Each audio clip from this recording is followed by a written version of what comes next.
এই ঘটনাটি আমার দাদির সাথে ঘটে যাওয়া। ঘটনাটি তখনের যখন আমার বয়স 3 বছর ছিল। সেই সময়ের মধ্যে আমার দাদি সবচেয়ে বেশি শিক্ষিত ছিল, তাই ইংরেজরা আমার দাদিকে একটি প্রাসাদের দেখাশোনার দায়িত্ব দেয়, যে কারণে আমরা সবাই সেখানেই থাকতে শুরু করি। সেখানে প্রায় সব দরজাগুলোতেই সিকিউরিটি গার্ড ছিল। একদিন তাদের কাছে খবর আসে যে দুজন মেয়ে তার কাছে আসবে যাদের বস পাঠিয়েছে। খোঁজ খবর নিয়ে তাদেরকে দাদির কাজে রাখার ছিল। দুপুর হতেই দাদির কাছে সেই দুইজন মেয়ে আসে। তারা খুবই পুরনো মডেলের কালো জামা পরেছিল। তাদের মধ্যে একজন স্মাইল করছিল আর আরেকজন দাদির দিকে আজব ভাবে তাকিয়েছিল।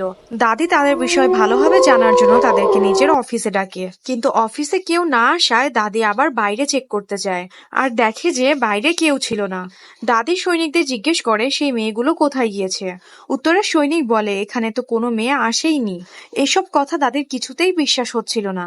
তখনই অন্য এক দাসী দাদির কাছে কিছু অ্যালবাম নিয়ে আসে, যেগুলো দাদির ঠিক করার ছিল। অ্যালবাম ঠিক করতে গিয়ে দাদির নজর পড়ে একটি ছবির ওপর। সেখানে হুবহু সেই দুজন মেয়েই ছিল যাদেরকে দাদি কিছুক্ষণ আগেই দেখেছে। সেই মেয়েগুলোর ছবি 80 বছরের পুরনো ছিল। আর এই দেখে দাদি ভীষণ ভয় পেয়ে যায়।